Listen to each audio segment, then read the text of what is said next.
The latest iteration of the venerable Omega Seamaster is a striking watch with superb technical capability.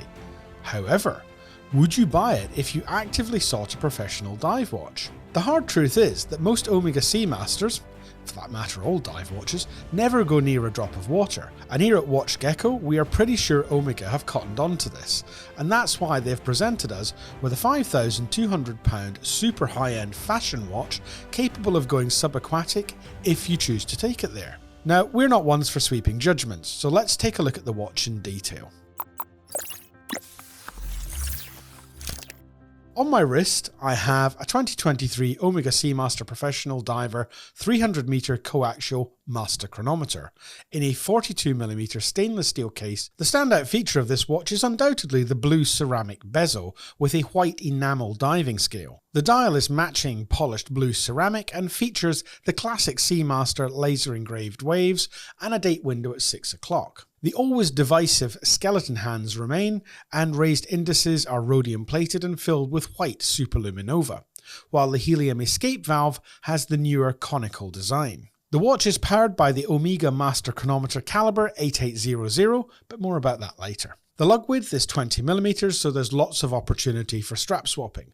The lug to lug is 49.9mm, and the watch has an overall height of 13.6mm. By contrast, the current Rolex Submariner is a slightly smaller package with a diameter of 41mm, lug to lug of 47.2mm, and a height of just 12mm. But for the privilege of being a little bit neater, you're charged an additional premium of £2,500 over the cost of this Omega. My personal Omega Seamaster is a titanium 2231.50.00, which has almost identical proportions to the Submariner. Only its lug to lug is a fraction smaller. To me, this Omega is the quintessential dive watch, so it's interesting to see that the current 300mm is a much more substantial creature. While the current trend is a reduction in size of watches, I don't know if Omega got the memo. Don't get me wrong, it doesn't wear big, but it's not an on-trend 39mm. That said, hands-on with the current model gives an almost instant sensation of an extremely high-quality watch. Fit and finish are without reproach, and the more you study the dial, the more you appreciate the aesthetics and hard work that's gone into creating it. From a dial perspective, I concede it is an evolution on my older model and looks more contemporary. Each one of the indices is crisp, clear, and hugely legible.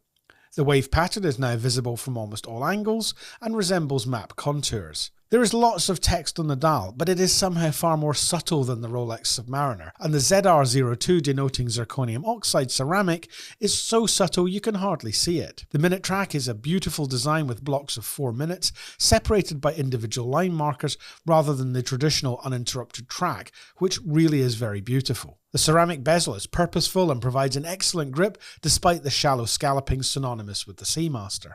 The left side manual helium escape valve is an oddity that a good friend of mine, who is a professional diver, dislikes. His view is, why can't we have an automatic valve like so many other watches? The manually operated HE crown seems a little archaic, however it is a much loved part of the Seamaster. Would the case look cleaner and crisper without it? Well, quite possibly. The sweeping curves and polished bevels of the case are aesthetically very beautiful, and with the main crown recessed deeply into its protective shoulders, there is a compelling argument that the helium escape valve seems a bit stuck on. Flip the watch over, and as always with Omega, you're in for a treat. Through sapphire crystal, we see a monotone caliber 8800, which is part of the Master Coaxial range. Other than the rubies and red text, very little stands out. However, the caliber decoration is of the highest standard, and it is unquestionably also a step up from my rather old caliber 1120. Timekeeping specifications of the Master Chronometer movement are what you would expect from a METAS certified watch, as opposed to a COSC certified watch. Let's explain the difference between METAS and COSC for those less familiar with it. The first thing to understand is that a METAS certified movement has already been COSC certified, and the new level is an additional 8 steps to achieve a higher level of certification. The first test involves the movement being exposed to magnetic fields from everyday items such as mobile phones, laptops, and anything battery powered we might encounter. The second step is also anti-magnetic, measuring against specific exposure to 15,000 gauss. The third test involves demagnetization, with the fourth test seeing the watch subjected to extreme temperatures. Test 5 requires the watch to keep perfect time in 6 different positions to see whether the watch loses or gains time. Tests 6 and 7 assess the watch's capability with just 30% power and how well it retains its 55-hour power reserve. The final test re-examines water resistance. Now, I can hear you saying, this is a lot of testing for what I previously branded as a fashion watch. Well, that's a good point, well made. There's no question Omega has built a machine that is capable of doing anything underwater or over water, in the desert, at the polar ice caps, or even on duty with MI6.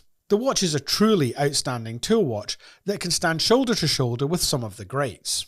But this favourable analysis also begs the question, how often will these watches be subjected to any of the above? The reality is, the closest most Omega Seamasters will get to liquid is probably a glass of Pinot Noir in an extremely fashionable wine bar in the city. But even if that is your chosen method of use, you can take an enormous amount of comfort knowing that should you decide, after your evening out, to take up saturation diving, then your watch is up to the challenge. This watch is a solid buy for £5,200. It is significantly cheaper than the Rolex Submariner, and one could argue that it is much trendier and more desirable. On the rubber strap that came with this model, the watch is supremely comfortable, and if you want to make the watch even lighter, we have some fantastic 1973 nylon straps to choose from at WatchGecko.com. This watch will do everything you want it to, and it will look good in the process. Would I swap my 2005 titanium Seamaster chronometer for it? Probably not. Because for me personally, the latest evolution of the Seamaster has lost some of the tool watch ruggedness that I love that comes from the 1950s homage sword hands. But even though I can be a bit of a watch dinosaur, I have to admit the 2023 Seamaster is in every measurable way an outstanding watch that is beautiful to look at and will be a model you can treasure for years to come. If you've got further interest in Omega Seamasters, then click on the screen now if you want to see what I think is wrong with my Omega Titanium 2005 Seamaster. Subscribe for more watch reviews and interviews, and we'll see you next time.